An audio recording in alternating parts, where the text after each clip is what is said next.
Welcome to Circuit 42. Circuit 42. The one-stop location for all things geek. This episode is brought to you by our sponsors, Dragon's Lair San Antonio and Gotham Newsstand.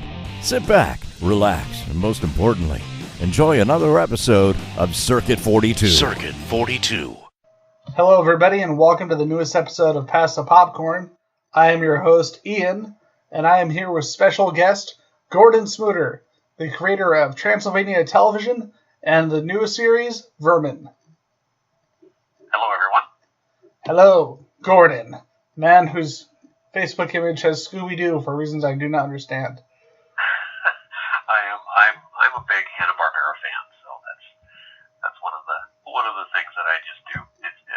The Facebook is fun for me. So There's a record store chain down here called CD Exchange, and most of them, I go to most of them, and they've just got the same video reel playing over and over. But the college town one is always the best one, because it's always like Scooby-Doo, the Jetsons, Flintstones, old, the really cheesy Batman and Robin cartoons around the Scooby-Doo Batman era. Oh yeah. Yep. Yeah. That's when I grew up, so that's very familiar to me. And it's funny because most people don't realize that was actually made before the 60s TV show. Some of them were, yeah. Yeah. There was a later one that was a Filmation version that actually had Adam West and Burt Ward doing the voices of Batman and Robin. Yep, and I think, that was prior to Adam West and Burt Ward, and I can't remember who did the voice of Batman on there, but it sounded like, I go back and rewatch it, it really sounds a lot like West. So it always kind of threw me off, because when I was a kid, I just assumed that it came out at the same time. Yep. Sorry. So, for those who don't know you, speaking of animation, voice acting, all of those shenanigans, who are you, and what do you do? I am a television puppeteer. I started, I worked in special effects for about 25 years, and then retired from that and went full-time into puppetry. A few years back, I was working with a gentleman named Michael Hegel, who was doing an independent sci-fi movie called Planetfall. And I just kind of happened to insert myself into the process and helped him out with a bunch of props and special effects. Both my wife and I were working, kind of just sort of donating time and effort to this film. We were doing costumes and props and things. After that wrapped, Michael was at my home and he noticed the puppets that I had sitting around and said, did you ever consider doing anything with these puppets? And I said, of course, but I'm not a film guy. I don't run a camera. I don't do sound. I don't do lighting. I'm just the puppet guy. So we started kind of brainstorming and came up with the idea, because originally there was really just Furry Acromonster and Count Shock, these two puppets that I had built that, in fact, they didn't even have those names at the time. They were just kind of puppets that I had done. And so we started kind of building this storyline around these two puppet characters. And eventually Transylvania Television grew out of that. For those of you who are listening who don't know what Transylvania Television is, it is an all-puppet comedy show that is for adults. It is not a kiddie show. We don't have, it's not puppet porn or anything like that, but it's adult comedy, much like Family Guy or The Simpsons or what have you. And it's all about a vampire who starts a TV station in his castle in Transylvania. Wait, sir, are you saying Meet the Feebles was not originally intended for children? Oh my God, that explains so much. It was intended for human beings. No, actually, it was Meet the Feebles was a very interesting effort on the part of Mr. Jackson. It was quite a step outside of what he was normally doing, but and it is definitely worth a one-time time view. And after you've seen it once, if you want to see it again, I would consider your taste highly suspect. But it's actually quite a creative send up of the Muppets. So I'm okay with that. I was in of course I'm not far from Austin, and they have this giant video store over there called I Love Video, and it's so cool because if you go upstairs, they have directors sections, and they have like Woody Allen, Steven Spielberg, Peter Jackson, and they go through all these different directors. And I remember one of my friends, he was in town, he lived in Austin, I didn't, and he said, "What's Mr. Feebles?" No, what's Meet the Feebles? Mr. Feebles is a spinoff. And so he asked about it. I said, "Oh, because I was going home." I said, "Dude, just rent it." I mean, it's because they had some kind of deal. I said, "Just rent it. You'll love it." It's by the guy who made Lord of the Rings. He called me back the next day. He was upset, and I was happy. That's like convincing someone who never heard of it to watch the Star Wars Holiday Special. I haven't done that. Leave me alone. I happen to love the Star Wars Holiday Special, but that's just me. It was, I was exactly the right age for that to come along and go, oh my God, Star Wars is on TV, and it's a glorious train wreck, but it is a train wreck. So it's like if Crispin Glover directed Star Wars. Almost, yeah. That's pretty close. It's kind of funny because here in Minneapolis, every year they do a showing of the Star Wars Holiday Special for Christmas, and it's a fundraiser for Toys for Tots. And every year they extend an invitation to one of the writers of the Star Wars Holiday Special who happens to live here in town. And every year he writes back and says, "No, leave me alone. Don't ever talk to me again. I don't want to be anywhere near that horrific thing." So yeah, but it does have a special place in my heart. You actually did a series of videos for it recently, within the last couple of years, right? Well, we did, yeah. The guy who was running that fundraiser, that event for Toys for Tots he was a friend of ours, and he asked us if we would do little intro opening videos to play before the screenings.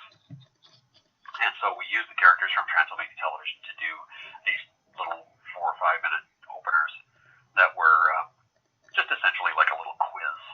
The characters come on and do Star Wars questions, and it was literally just a warm up for the audience. But those were quite a bit of fun. I think we did 2 or 3 of those. I don't remember exactly how many.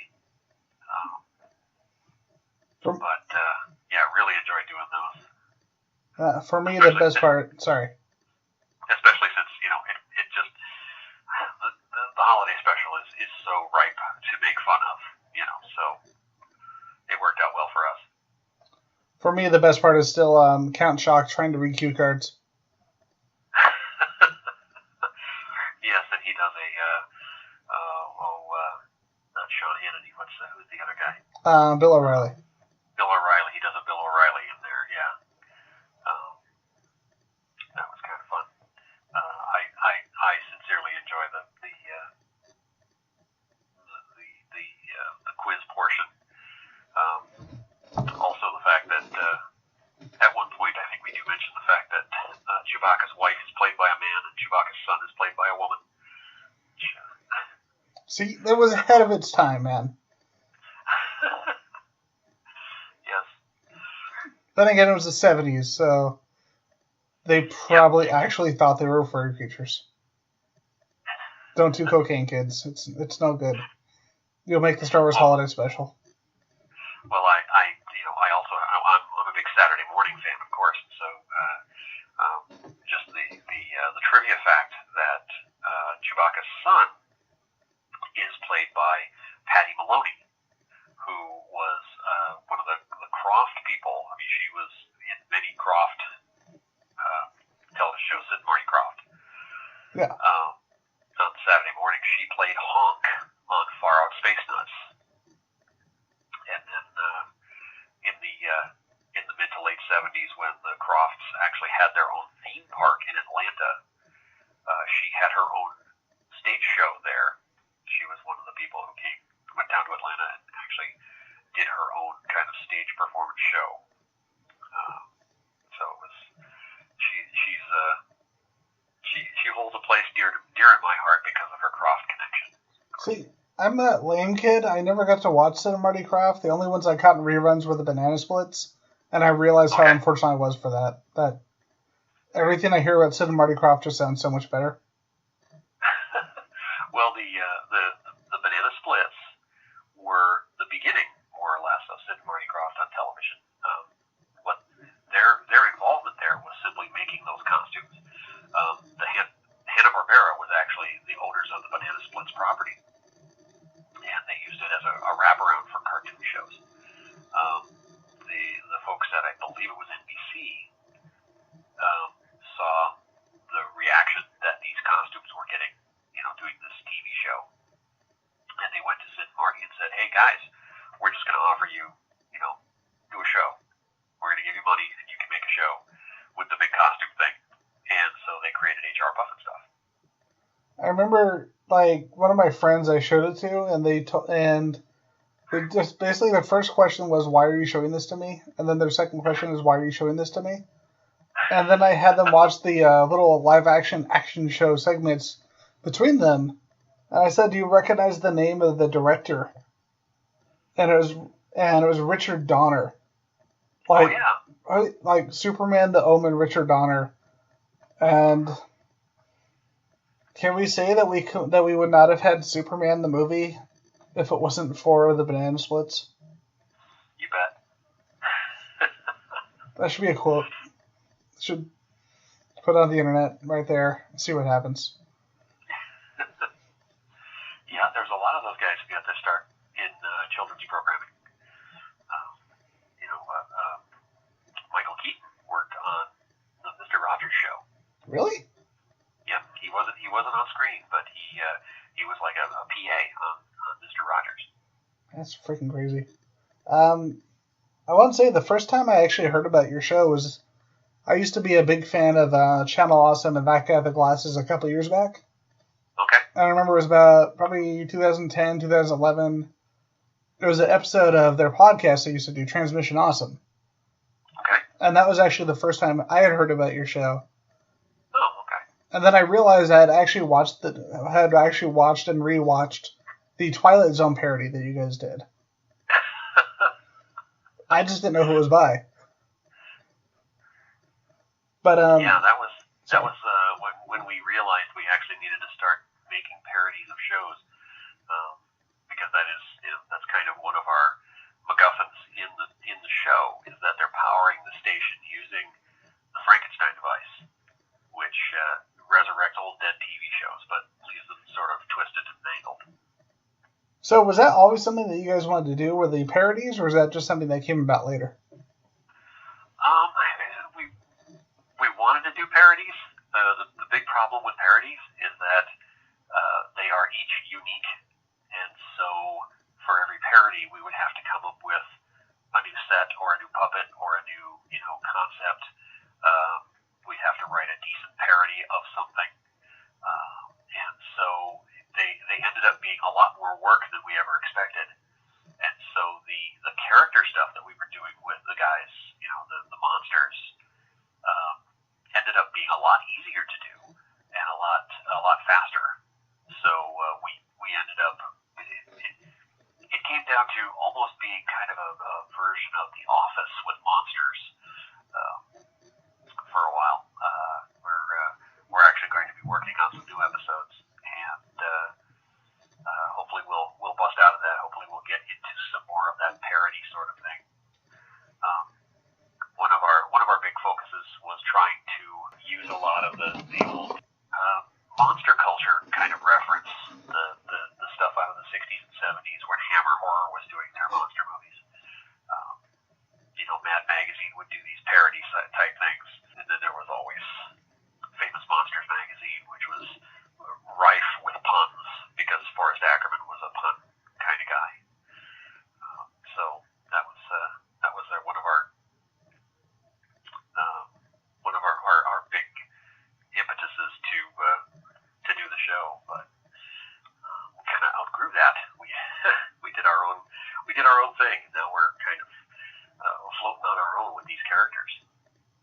I remember a while back I actually got to meet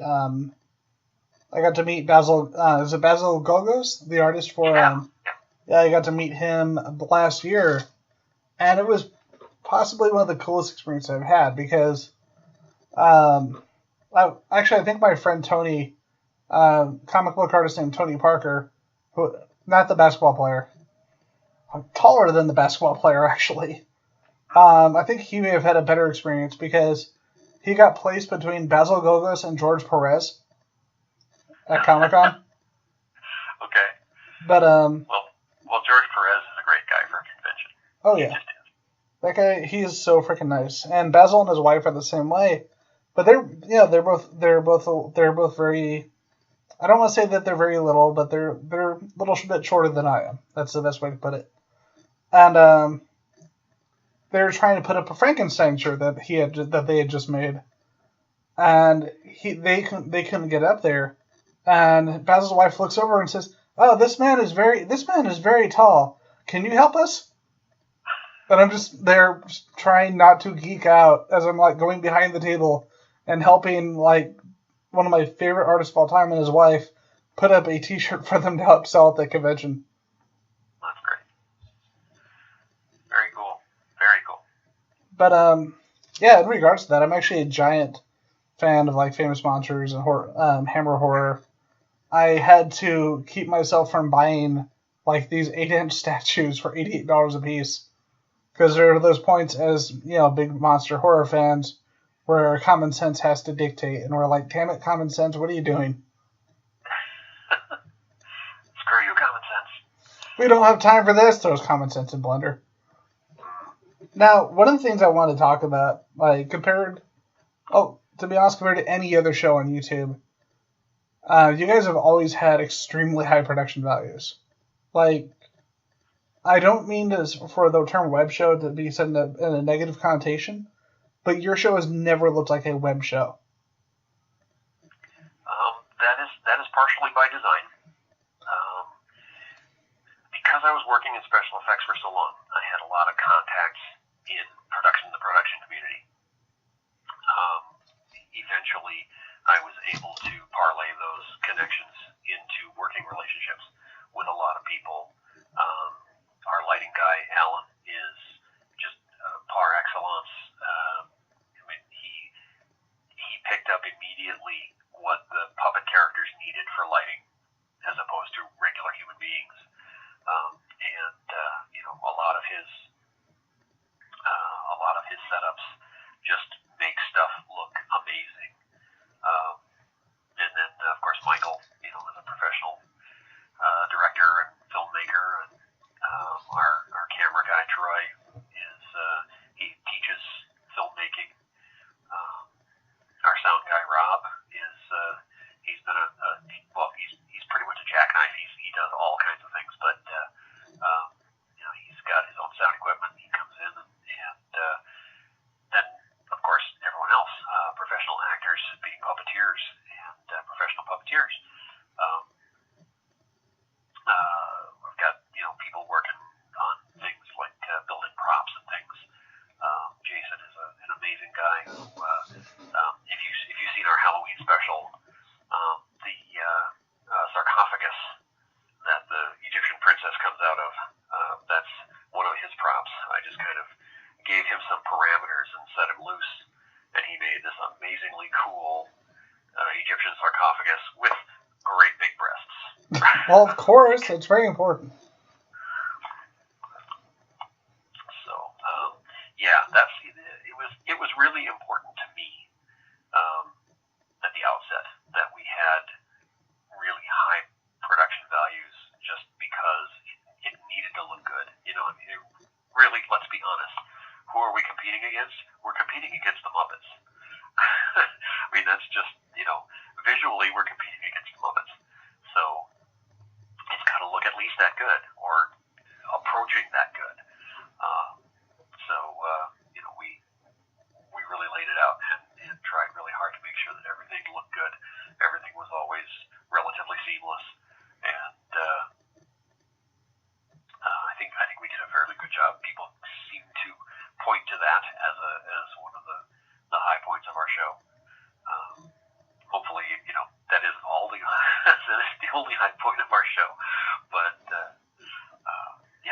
something that we really worked on. So I'm glad that you noticed it. Yeah, the show just overall, first off, like, especially as, you know, like, especially as it really started to go on through the first season, a lot of it just looked like it could have been on an episode of the Muppets, and I don't think anyone, including myself, would have noticed the difference. Cool. And then, like, the other big thing, of course, you know, the show is just really funny. Because you can't have high production value without content, or else you just end up being Michael Bay. That's true. That's true. Yeah, I hear you on that. And it's really funny because a lot of times where web producers kind of fall down is you know, they've got good content and they've got good talent, but it's the more technical end of things that they end up missing out on sound, missing out on music, missing out on lighting, and those things you never really notice them until they're not there, and then you really notice them. Yep. So recently we had this person on the show named like Trace Beaulieu. I think he was I just think he was a crazy person. But he claimed that he was working on some show with you called Venom. Now, we at Circuit 42 just believe that he just broke into the studio and just made up all these out there wacky stories about that and something about robots and being in space and being a doctor. So, why don't you confirm that for us? Whether he's just a crazy person or this is actually something that's happening. Actually, we were in the middle of producing our new web series called Vermin. It's all about rats that work in a testing lab as their day job. And of course, the rats are all puppets. You know, Trace, well, he got wind of it, and he really wanted to be involved, and, you know, I kept putting him off. Yeah, you know, and then finally, I don't know how, he found out where we were shooting, and he just shows up, and he's, like, got a lab coat on, and he's like, hey, I'm your scientist guy. And we're like, okay, you know, since you're here, let's just use it. So, yeah, he's crazy. He's insane. And, you know, I'm joking, of course. Trace is a fantastic guy. Our relationship with Trace goes back to when we did our Halloween special. And what happened there was we had shot this Halloween special. It's an hour-long show. And it was going to air locally on television. But in order to, you know, promote, we got together our resources and managed to get a small theater.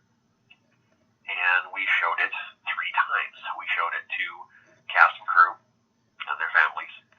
And then we showed it to a general audience. And then we showed it to members of the press. And in doing this, I thought, you know, it would be great if, you know, since we were airing on the same channel that the original Mystery Science Theater aired on here in Minneapolis, That's pretty if we cool. could get one of the Mystery Science guys to come in and talk a little bit about what it's like to be a you know, an independent producer and air your stuff on local TV. And we knew someone who knew Trace. And so we got in touch, and he was happy to do it. I'm very pleased to say that he liked our show enough that he sat through it twice, watched the entire Halloween special twice over. And then when it was all done, all was said and done, and he had made intros for us and things like that. He made the bad mistake of saying, hey, if you guys ever want to do anything, just, you know, contact me. And so eventually I came up with the idea for this, you know, science rat comedy show. And he was up for it. So we got him on board. And, of course, you know, exploited his good name to get ourselves some pretty sweet Kickstarter money. Got that going. So That's awesome to hear because, you know, I had seen the occasional bits that you guys posted for TV, and then I was like, what's happening? What's going on? And then I hear about this from Trace. And the funny thing is, when he mentioned Vermin, I said, oh, that reminds me of a show I used to watch called Transylvania Television. And then he said, "Oh, this is by the same guys who made Transylvania Television." And then you listen to the show, I just kind of geek out on the air a little bit. Well, that's awesome. I'm glad that he's he's pushing for us. That's good. Yeah, and the whole working with puppets thing is you really gotta do it yourself. And, people love puppets, and it's one of those things. My wife and I, we go to a lot of conventions, and we have like a table, and I sell puppets across the table and that sort of thing. But we always talk to people, and everyone always comes up and it's like, I love puppets, and boy, I miss the Muppets, and all that sort of thing. I'm like, the Muppets are still out there, right? you know that they still exist and they're still doing things. And basically what it comes down to is what they miss is the old Muppets. They miss that little kind of scrappy sort of, hey, here we are in a theater kind of doing a show sort of feel. And that's, I think, just by virtue of how we exist, which is essentially on a shoestring, we capture that just by the very virtue of being how we, do it. So it's there's a little bit of that appeal in there. I don't want to. Okay. At this point, I want to say I'm not comparing us to the Muppets. Yeah. I have super great respect for Henson and all the people who have worked with him over the years, all the people who were his creative hands. Jim Henson couldn't have done it all alone. He had a bunch of very talented people, and in fact, I say that's one of his. In fact, if he had a superpower, that's probably his superpower, was identifying talent in other people and putting it to work for his end goal, which is an amazing superpower. But we're trying hard, and there's plenty of lessons to be learned from the work that Jim Henson did. There's also plenty of lessons to be learned from Alf and Sherry Lewis and Lamb Chop and the Banana Splits and you name it. So television puppetry is kind of an American thing, and I fully intend to keep it going.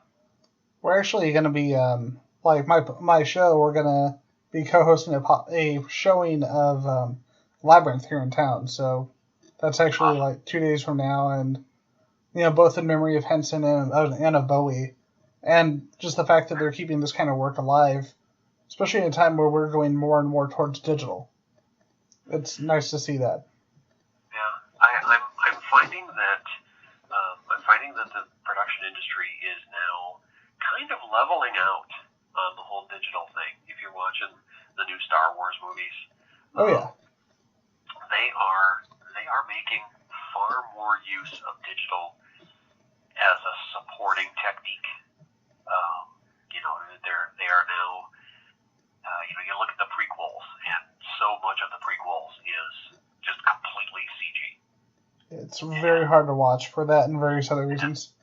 Yeah, and now, if you go back and you look at The Force Awakens and those sorts of things, a lot of that is practical. Oh yeah. Is enhanced. There's a lot that's been enhanced with CG. The character that I can't remember his name now. The character who is trying to sell Rey the food packets. Yeah, that was Simon Pegg in the suit, and most people don't realize that. Simon Pegg in a suit, but they enhanced the face of that character. They gave him lip movement and stuff in post, which was very cool. Good use of CG as kind of a supporting technology. That's one of the things I would love to do with a puppet production at some point, would be to use CG as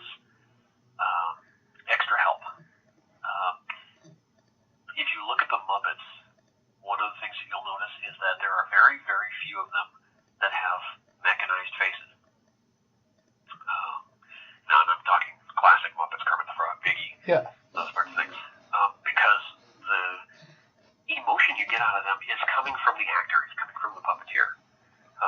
Their performance is coming through that character. And so they don't rely a lot on mechanisms, mainly because they're heavy and they break. So,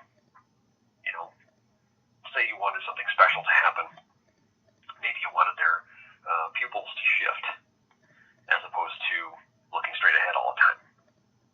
How do you do that without a mechanism? Well, there's CG. I'd like to be able to do that. That would be pretty awesome. But that's money. So, applying that kind of cash to a project on the shoestring budget that we tend to work with doesn't happen very often. If I'm lucky, I might be able to get some of that snuck into these new TV episodes. I remember, I think the big thing that really pushed, as film fans and people who worked in the industry, you to a much further extent than I, obviously. We obviously have noticed that heavily relying on digital effects from like the 90s till a couple of years back was a big problem, when I think a lot of the general audience actually realized it with the movie The Thing, when they did the remake of The Thing in 2011, and you watch, and then ADI released a special effects reel of all the practical effects that they had made for that movie. And the studio literally came into ADI's office, and if you've seen anyone who's seen their work knows that they're extremely good. And they came in and basically said, this looks too much like an 80s movie. And they literally scrapped it all and replaced it with CGI. Wow. Yeah. And they were going to do exactly what you said. They were going to basically do 90% practical and then do it like an enhancement. Like if there was like a tendril that needed to whip at a certain speed and they couldn't do it, they'd use the CG for that. And instead, the studio in their idiocy just decided to scrap all of that work that had been done. And I think that kind of pushed it over the edge for Hollywood, where it's like, people don't need movies filled with floaty, artificial-looking effects. We want at least a mixture. Yeah. Well, one of the things that was plaguing CG for quite a long time was the lack of weight. When you're doing total CG, we're talking animation. That's what it is. Yeah. Your artist has to create everything from the squash and stretch to the weight of the character to the fabric folds to the you name it. There's nothing for free when you're doing CG. Yeah. If you start with a puppet, you have that physical object there. Eye lines are correct, that sort of thing, and you have something to work from, reference that's in the scene, and you can use that to work off of for doing your CG, for enhancing. One of the great things about the film Guardians of the Galaxy, Rocket Raccoon, he's all CG in that film. However, every time they shot a scene with Rocket Raccoon in it, they had a puppeteer there with a Rocket Raccoon puppet, and they removed him in post and replaced him with a CG character. That way, your actors all know exactly where he is. They know how tall he is. They know where he's looking. They know where the voice is coming from. All of that sort of thing. And that was one of the reasons why that character probably was so very well rendered in that film. I totally bought into him. And then, of course, with Groot, having Vin Diesel stand in and do the performance. And it made me... The funny thing is, before that movie, I had seen Vin Diesel in good movies, and I didn't think he was a bad actor, but he had just become almost like an action prop. They would put him in a movie, and they'd be like, and then something might happen. And then something would explode. And I think that movie and Find Me Guilty made me look at him in a totally different way. And it's like, holy crap, you're a giant nerd who wants to be a talking tree. And that makes me happy. Well, he does a really good job at doing the voice of Iron Giant as well. So Oh, yeah. good for him. So, with that, one more thing I want to talk about, because you and I had recently talked about, before the interview, we talked about streaming and other sources now, especially like Amazon Prime, which TV is now on. And I want to talk to you about YouTube and what it was and what it's kind of become and why other streaming services are is a really great idea for independent creators like yourself. Okay, let's talk about that. Yeah. So, how do you feel it's kind of changed? Well, to be completely honest, when we started, I resisted going to YouTube. I really, really resisted going to YouTube, mainly because I did not feel that it was really a legitimate thing. It was where people put up videos of their vacation and that kind of stuff, and it was anything that was an original content sort of situation was people sitting there talking about their favorite movies or in the worst possible scenario, actually buying something and then opening it in a video. I freaking hate those. Yeah, they would get us views, but I never want to do it.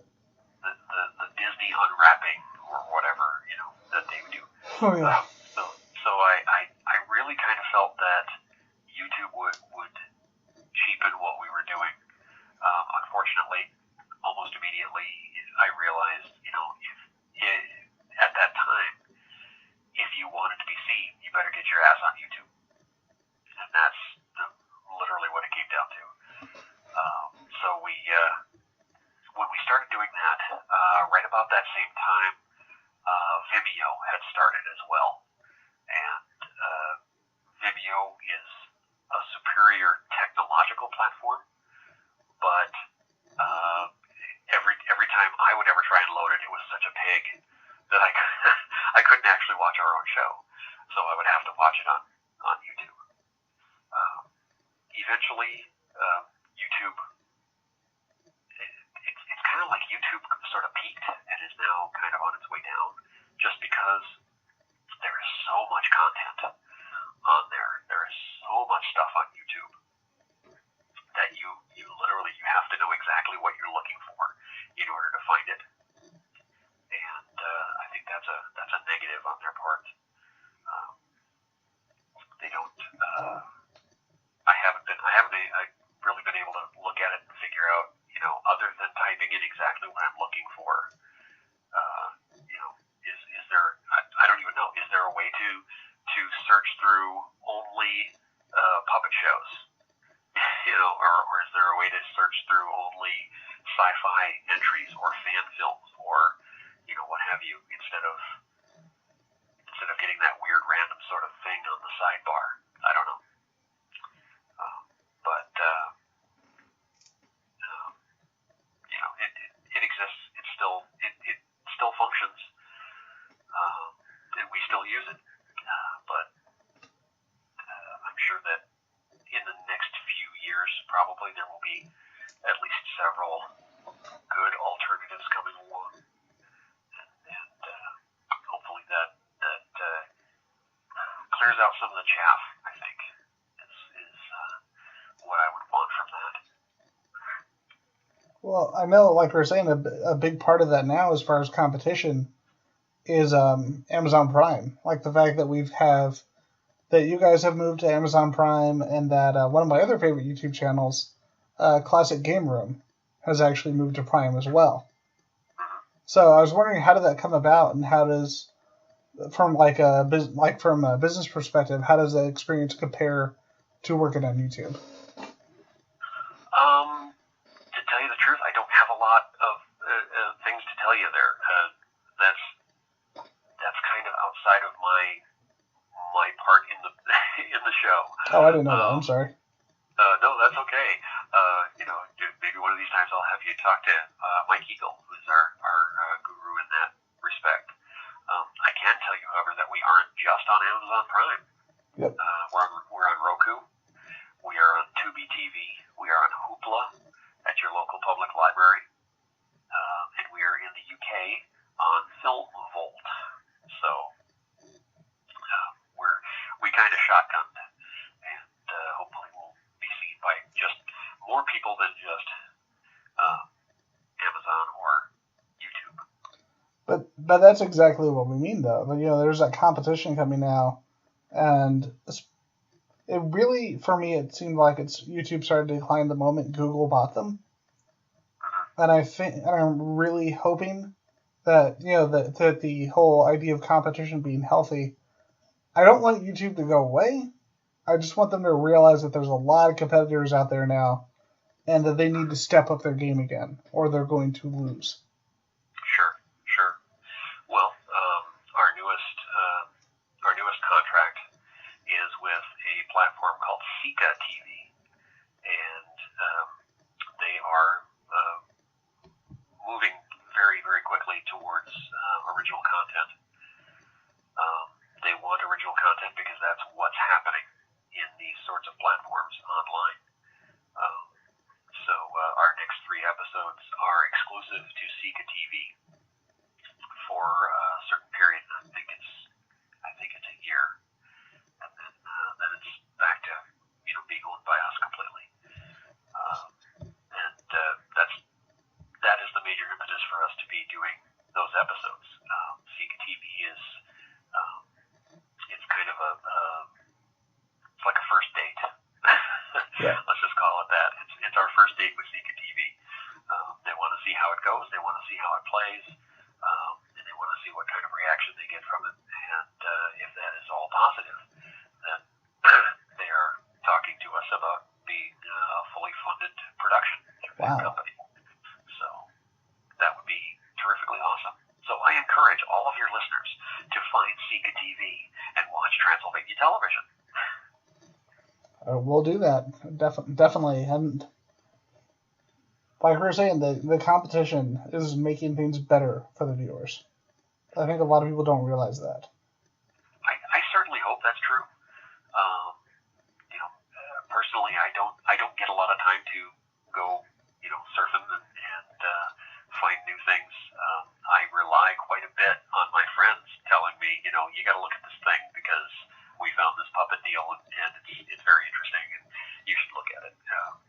That's just the way it is. I'm busy working on so many different things, so many irons in the fire that just surfing, looking for cool things to watch isn't on my list. But I do enjoy watching things. I love watching other puppeteers work. I certainly enjoy seeing the kind of take that they do on things, especially when they're outside of I'm going to talk about this new game and I'm a puppet, that sort of thing. When you simply replace a talking head that was a human being with a puppet,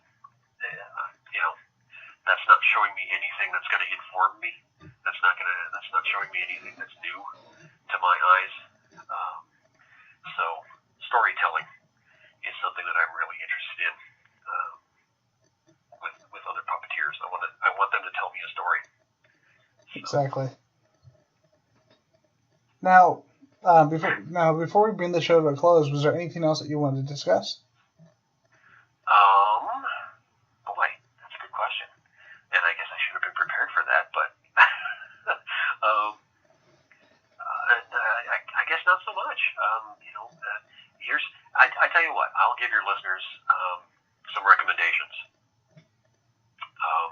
If you are interested in seeing puppet programming, puppet video or film that is not either strictly family oriented or children oriented, you want to check out films like Strings, which is an amazing film.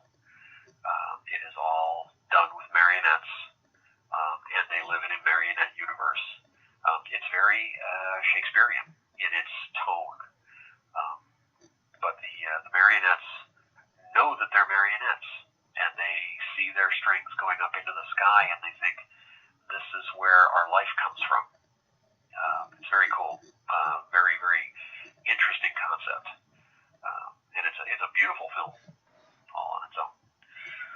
Sounds really cool. Let's see. The Millet Calder's End. I'm trying to remember the name of the gentleman who made that. But be sure to look that film up as well. He's done several films that are crazy, spooky, kind of creepy puppet films. The Narrative of Victor Corlock is another one of his films. And then there's Sam Koji Hale, who is another puppeteer, who is currently, I believe he's finished filming. He did a short film called Yama Song, and it was more like a music video than anything, but the puppetry was very cool.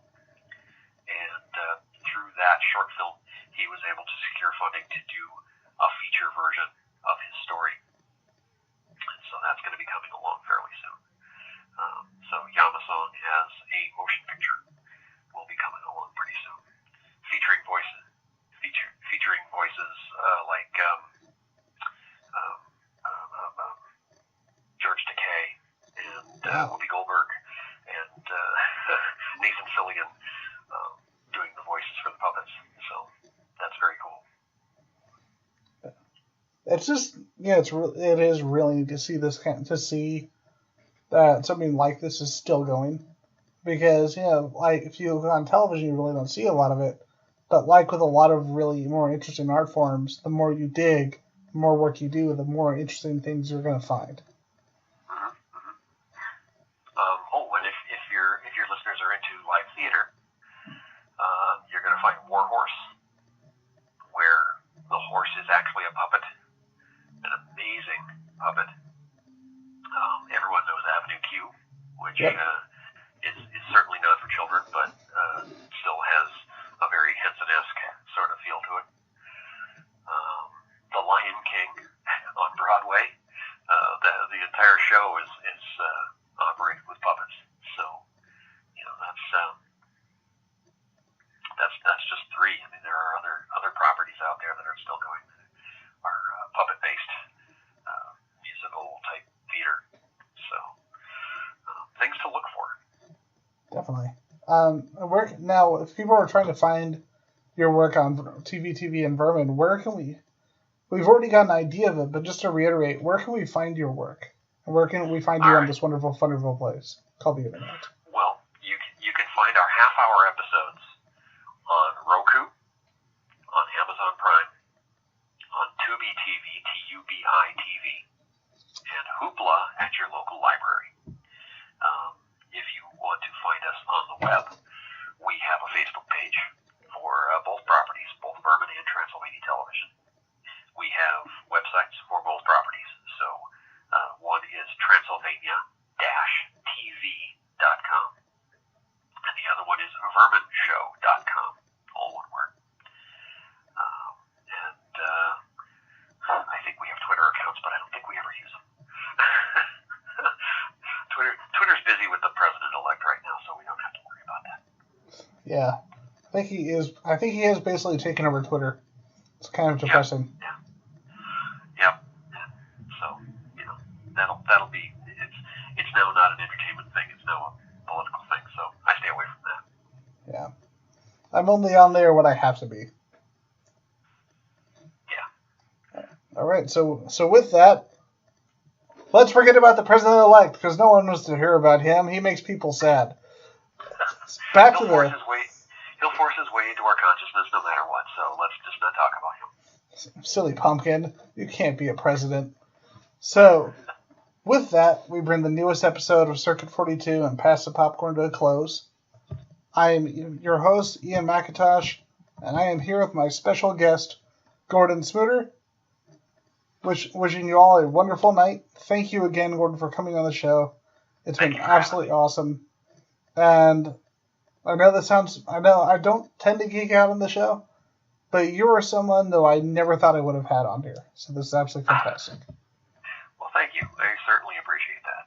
All right. And so with that, we bring this newest episode to a close. Have a good night, everybody. Go watch all the puppets, especially Vermin and Transylvania Television, or else you're a bad person. The end. You've been listening to Circuit 42, brought to you by Dragon's Lair San Antonio and Gotham Newsstand. Join us for our next episode. For all things geek. Circuit 42.